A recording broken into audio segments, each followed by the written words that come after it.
Que motivo eu tenho pra acordar mais cedo? Em pleno domingo, chova ou faça sol. Se não for trabalho ou então diversão, algo que eu faça por obrigação. Eu tenho motivo pra acordar mais cedo. Em pleno domingo, chova ou faça sol. Vou te encontrar na escola dominical, que faz o domingo ser especial. Escola dominical, feita pra mim, pra você. Espaço pra crescer e a Bíblia conhecer, sempre junto com você. Escola dominical, feita pra mim, pra você. Espaço pra crescer e a Bíblia conhecer, sempre junto com você. Que motivo eu tenho pra acordar mais cedo? Em pleno domingo, chova ou faça sol. Se não for trabalho ou então diversão, algo que eu faça por obrigação. Eu tenho motivo pra acordar mais cedo. Em pleno domingo, chova ou faça sol. Vou te encontrar na escola dominical, que faz o domingo ser especial. Escola dominical, feita pra mim, pra você. Espaço pra crescer e a Bíblia conhecer, sempre junto com você. Escola dominical, feita pra mim, pra você. Espaço pra crescer e a Bíblia conhecer, sempre junto com você. Escola dominical, feita pra mim, pra você. Espaço pra crescer e a Bíblia conhecer, sempre junto com você. Sempre junto com você. Sempre junto com você.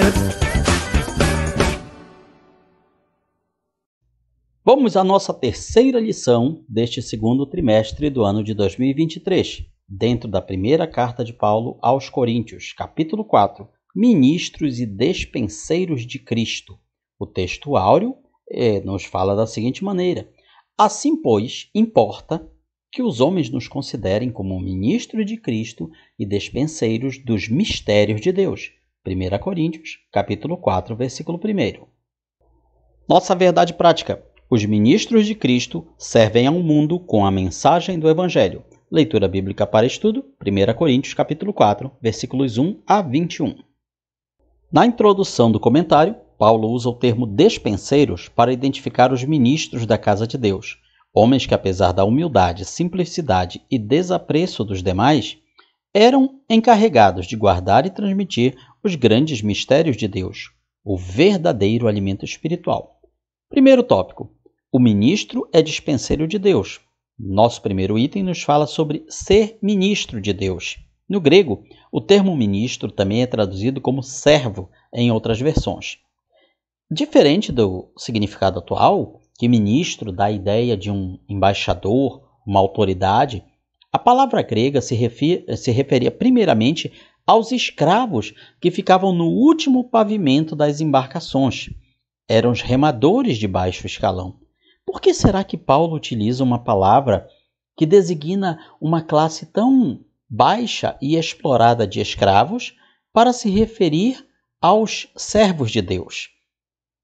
Como vemos nos filmes antigos, esses remadores trabalhavam e não eram vistos, mas desempenhavam o trabalho mais importante: levar as pessoas de onde estavam para onde precisavam chegar.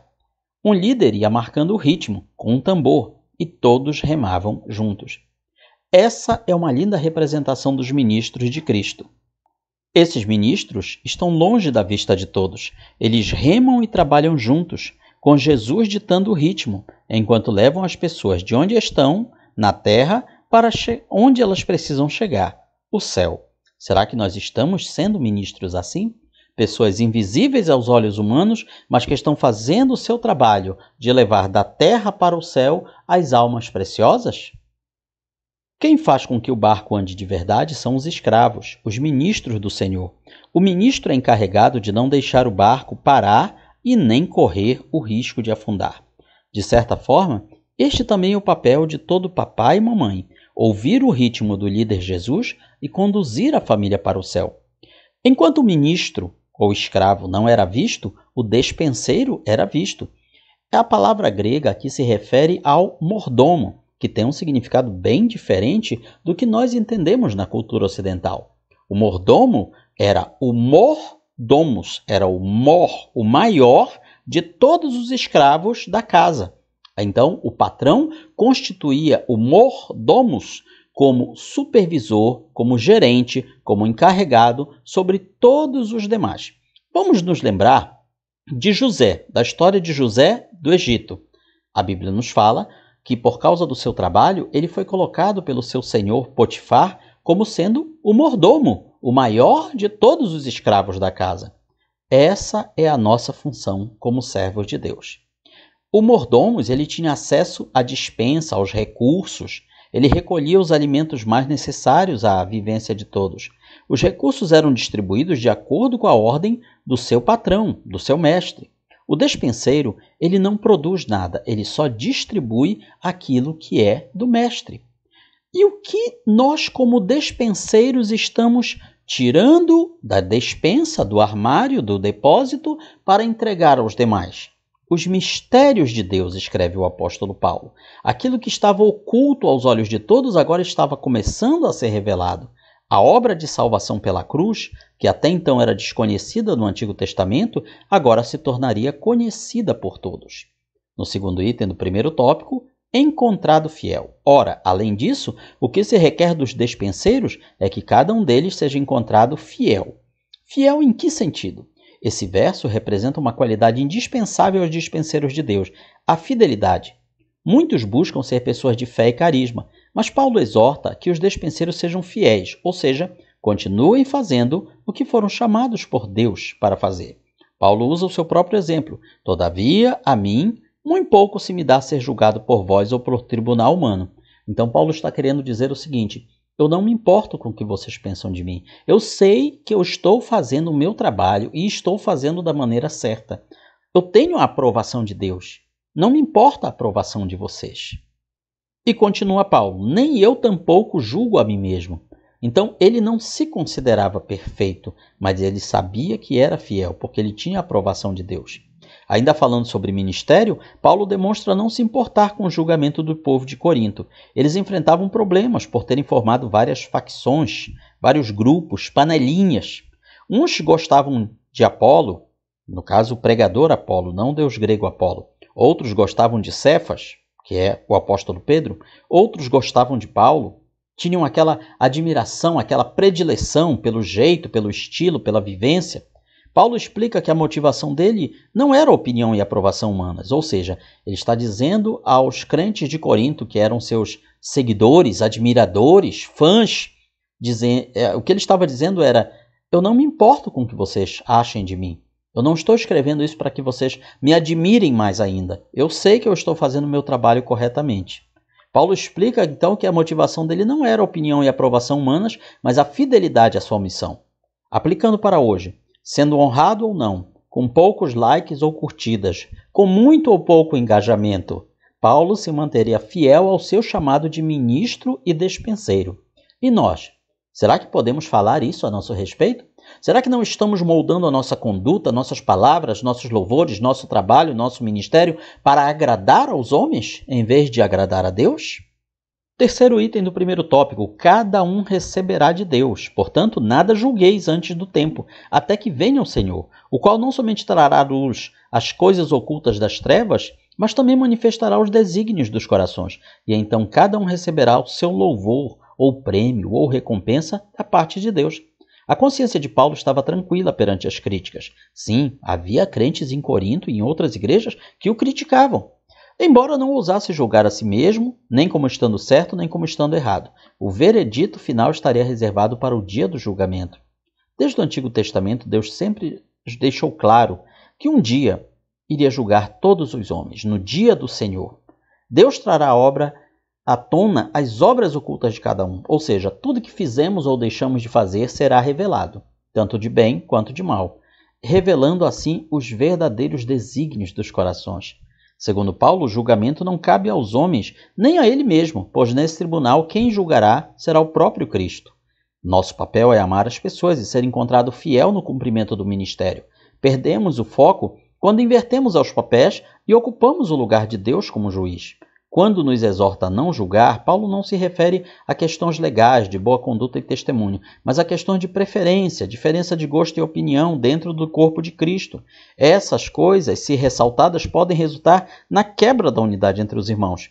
Sobre essas questões, ele afirma que tudo será trazido à luz e cada um receberá sua aprovação ou reprovação de Deus quando ele revelar aquilo que não podemos ver, as motivações de cada pessoa. Sim, um dia tudo isso será revelado na eternidade. Estamos nós preparados? Alô, alô, alô, som, teste, teste. Tópico da lição: o ministro é humilde. Primeiro item: tudo vem de Deus. Estas coisas, irmãos, apliquei-as figuradamente a mim mesmo e a Apolo, por vossa causa, para que por nosso exemplo aprendais isto: não ultrapasseis o que está escrito, a fim de que ninguém se ensoberbeça, a favor de um, em detrimento do outro. O apóstolo havia usado a si mesmo e a Apolo como exemplos, porque ele sabia que havia um grupo muito grande de pessoas ali em Corinto que o admiravam e também um grande número de admiradores do pregador Apolo. Seria impensável retratá-los como rivais.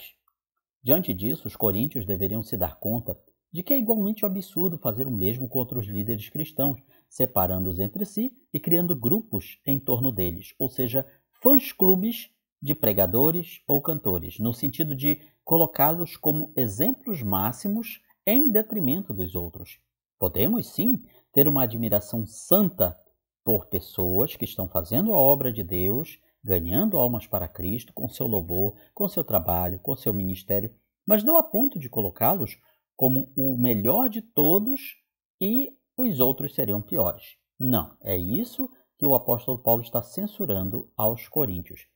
Visto que eles estavam cheios de vanglória, ou seja, de orgulho, Paulo ironiza os coríntios dizendo: já estás farto, já estás ricos, chegastes a reinar sem nós.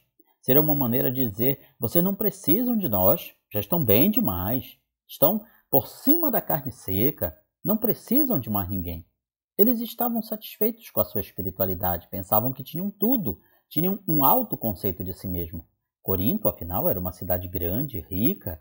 Isso fazia com que os crentes daquela cidade, como todos os habitantes, tivessem uma ideia muito orgulhosa a respeito de si mesmos. Os coríntios pensavam que eles eram uma igreja de muito sucesso, muito madura, eficiente. Paulo afirma que cada um tem aquilo que cada qual recebeu. Então ele está deixando bem claro: se vocês são uma igreja de sucesso, não é por vosso mérito, mas sim por Deus. E ele escreve: pois quem é que te faz sobressair? É uma pergunta retórica. Claro que a única resposta possível é Deus. É Deus quem nos faz sobressair, ou seja, é Deus quem nos faz prosperar, destacar, exaltar. Continua Paulo: que tens tu que não tenhas recebido? Ou seja, tudo que você tem foi Deus quem te deu. Você não tem por si mesmo. E se o recebeste, por que te vanglorias como se não tivesse recebido? Não há margem para a vaidade na vida do cristão. Não há margem para a soberba, para o orgulho espiritual. Se há algum louvor, se há alguma glória em nossa vida, não é por nosso mérito. É porque Deus, na sua graça, na sua misericórdia, nos permitiu ter aquele talento, aquele dom e fazer alguma coisa na obra de Deus, seja grande, seja pequeno. Se Deus lhe deu um ministério de projeção, você não tem que ficar vaidoso com isso. Isso não é seu. Como alguém já disse, isso não te pertence, isso é de Deus. E a hora que Ele quiser, Ele pode tirar e dar para alguém melhor. Tudo é fruto da graça de Deus. O que é graça? É um favor imerecido. Nós não merecemos. Por que então você se vangloria se orgulha, se gaba, como se aquilo que você tem, aquilo que você faz, aquilo que você realiza é por mérito seu. Por quê? Não temos motivo para nos orgulhar do que fazemos, porque se fazemos é porque Deus permite e nos dá condições de fazer. Aqui a gente lembra a letra da canção Meu Tributo, muito conhecida no meio evangélico, em que fala nas suas estrofes a Deus toda a glória. E realmente toda a glória pertence a Deus. Se há algum louvor, se há alguma homenagem, é ao Calvário e não a nós mesmos. Segundo tópico, espetáculo ao mundo.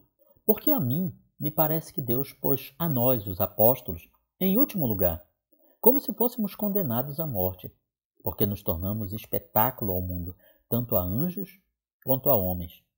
O imperador romano, a fim de aumentar sua popularidade, costumava levar os escravos e condenados à morte às grandes arenas e anfiteatros, como o famoso Coliseu de Roma, para eles lutarem entre si, ou para serem devorados por feras. Isso proporcionava ao povo entretenimento, diversão, o famoso pão e circo romano. Paulo compara os apóstolos, incluindo ele, a esses condenados, que estão entretendo as pessoas com a sua desgraça, com o seu sofrimento, e são executados diante da multidão, ao ar livre, uma morte desonrosa, uma morte cruel. Paulo faz um contraste entre o comportamento soberbo e egoísta dos coríntios, que se achavam ricos, cheios de direitos, com a humildade dos apóstolos, que colocavam as necessidades da igreja acima das suas próprias, suportavam todo tipo de sofrimento decorrente de sua escolha.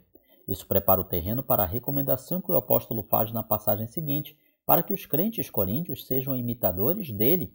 Ele está dizendo, sejam como eu.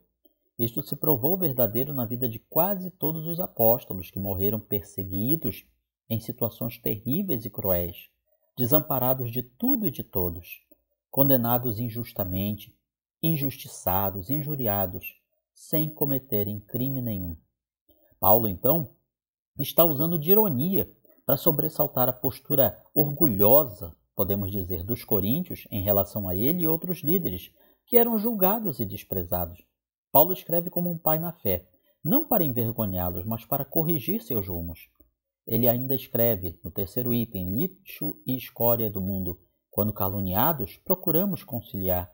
Até agora temos chegado a ser considerado lixo do mundo, escória de todos.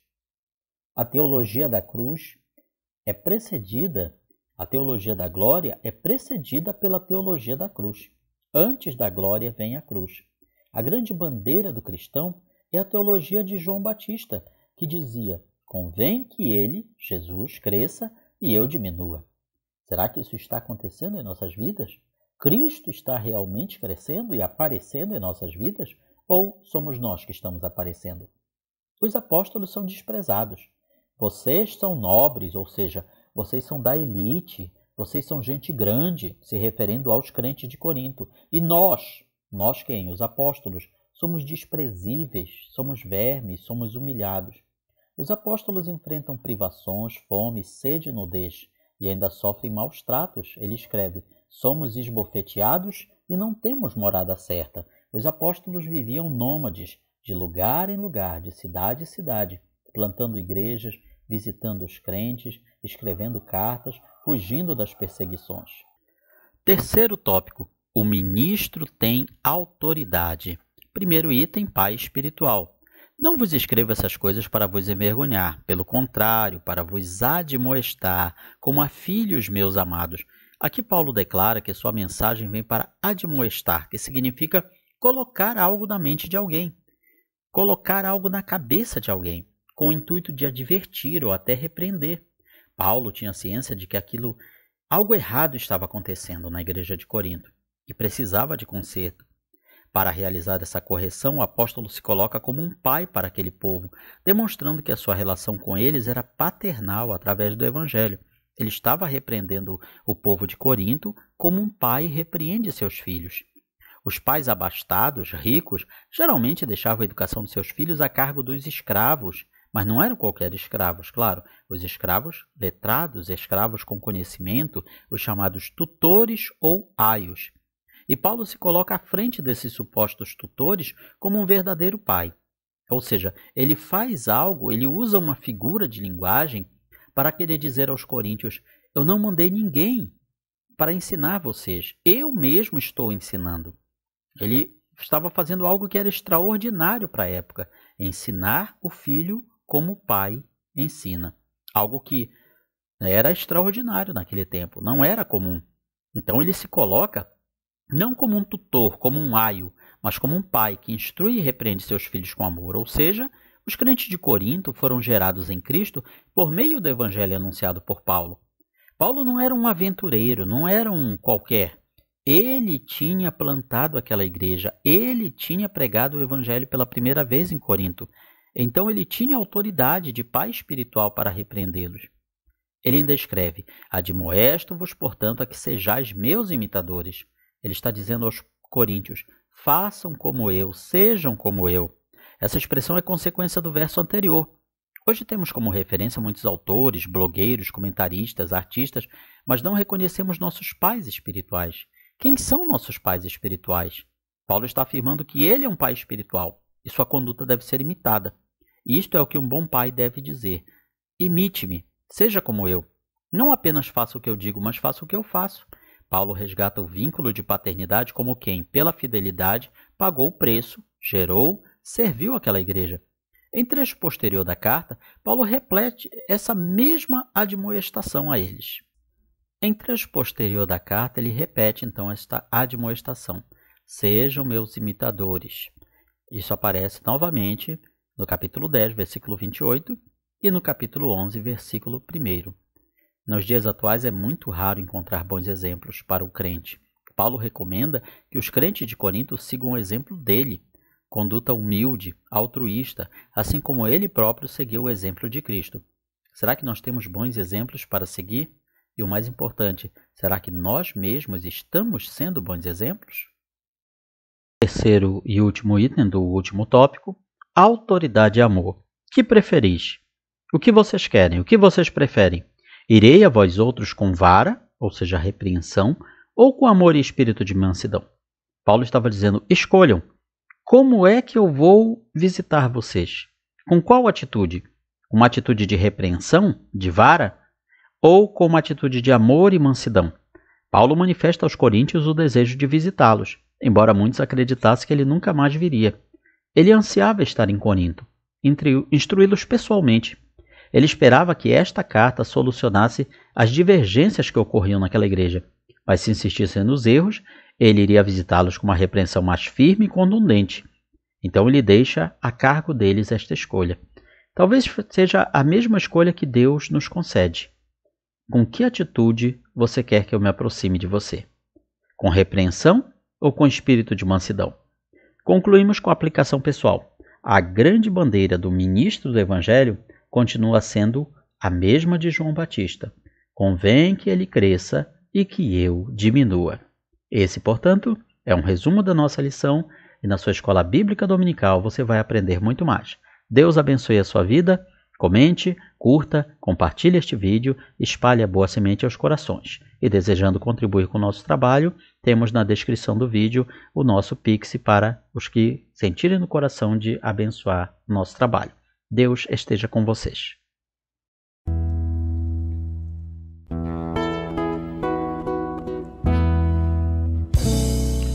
Findou-se o tempo de estudo da escola dominical.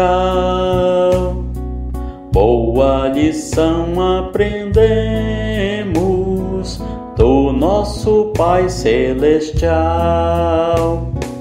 Despede-nos, Jesus Cristo, em tua paz e amor, e nos concede para sempre o teu celeste favor. Aos visitantes e amigos agradecemos também.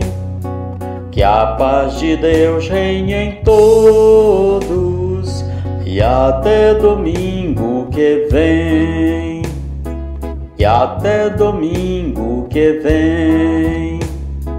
E até domingo que